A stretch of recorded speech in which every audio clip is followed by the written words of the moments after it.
Bienvenue pour cette nouvelle séquence des paroles de la vie éternelle avec Marc Joseph. Nous sommes aujourd'hui le 29 août 2023. 29 août 2023, encore un jour de grâce que nous avons à vivre avec Jésus-Christ. Encore un jour de bénédiction que nous allons vivre avec Jésus-Christ qui promet d'être avec nous tous les jours jusqu'à la fin du monde. J'ai dit un jour de grâce parce que si Jésus-Christ t'accompagne, il t'accompagne toujours dans la plénitude de sa grâce, de sa bonté, de sa miséricorde et avec tout son pouvoir également, car tout pouvoir lui a été donné. Il a le pouvoir de tout faire dans toutes les circonstances. Il n'a pas de limite. Alors, c'est pourquoi que lorsqu'il te dit « Je suis avec toi tous les jours jusqu'à la fin du monde », c'est plutôt rassurant parce que celui qui est avec toi a tout pouvoir. Rien n'est impossible pour lui. Et j'ai dit que je ne connais pas les moments que tu vas avoir à vivre durant cette journée. Je ne connais pas le déroulement de ta journée.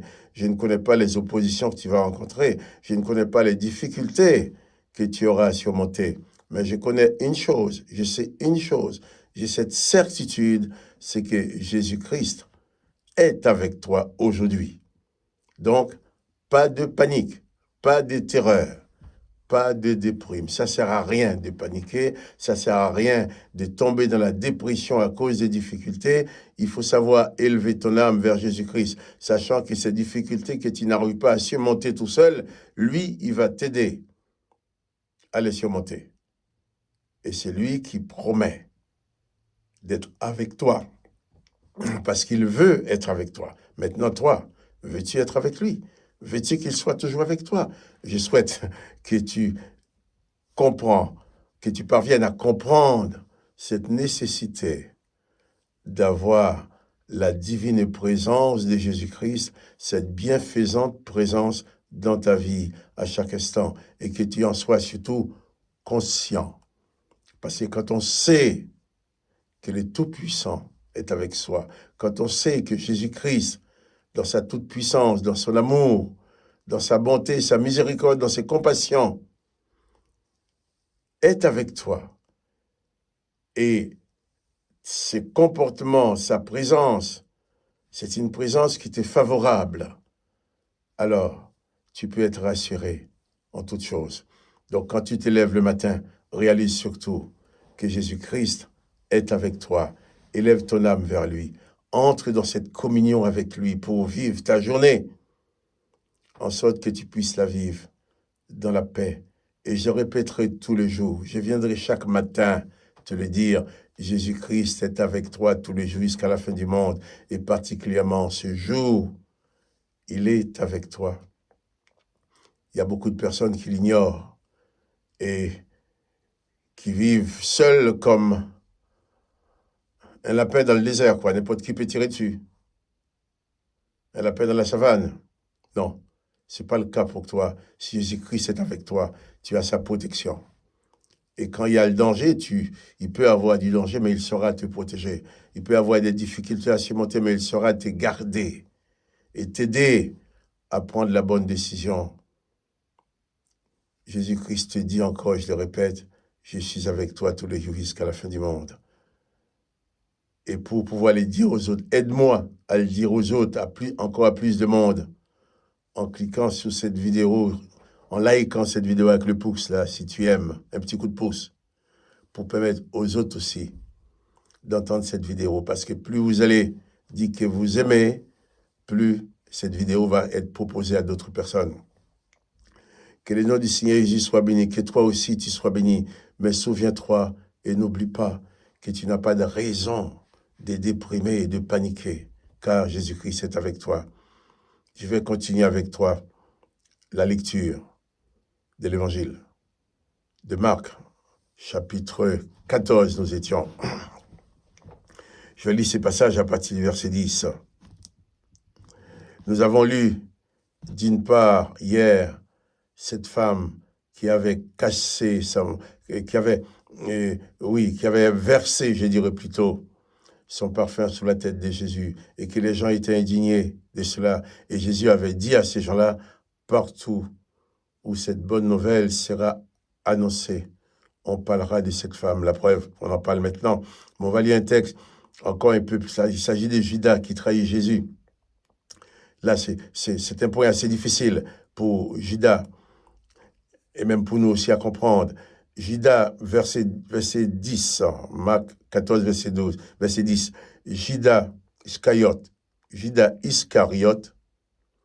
l'un des 12, alla vers les principaux sacrificateurs afin de leur livrer Jésus.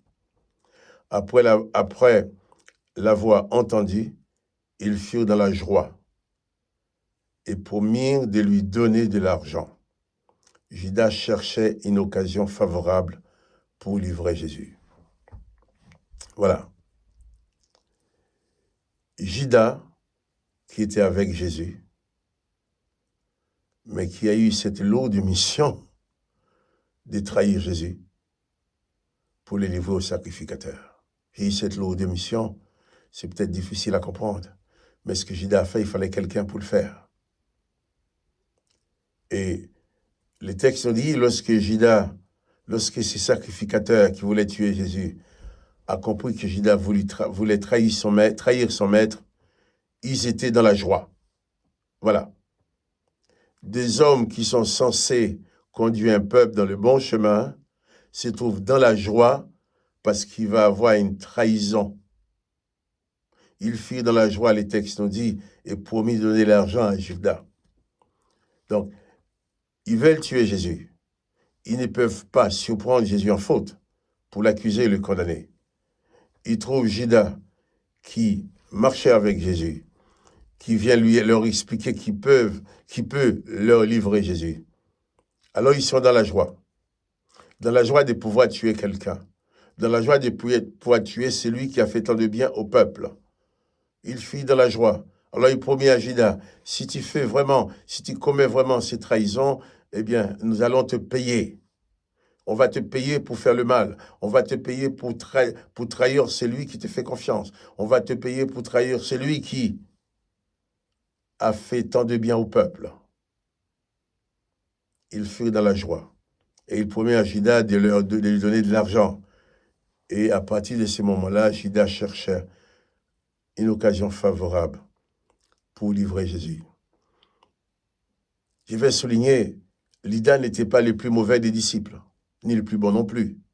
C'était un homme. Et malheureusement, il a eu à faire cela. Et ces sacrificateurs eux-mêmes, qui étaient censés conduire le peuple dans la bonne voie, va se réjouir de ce qu'il va avoir une trahison. Vous savez, c'est pas toujours facile de se pencher sur cette situation-là. Mais je vais souligner que Jésus a fait en sorte que Judas ne soit pas condamné à cause de ce qu'il a fait. Dans la mesure que sur la croix, en mourant, Jésus a dit, Père, pardonne-leur, car ils ne savent ce qu'ils font.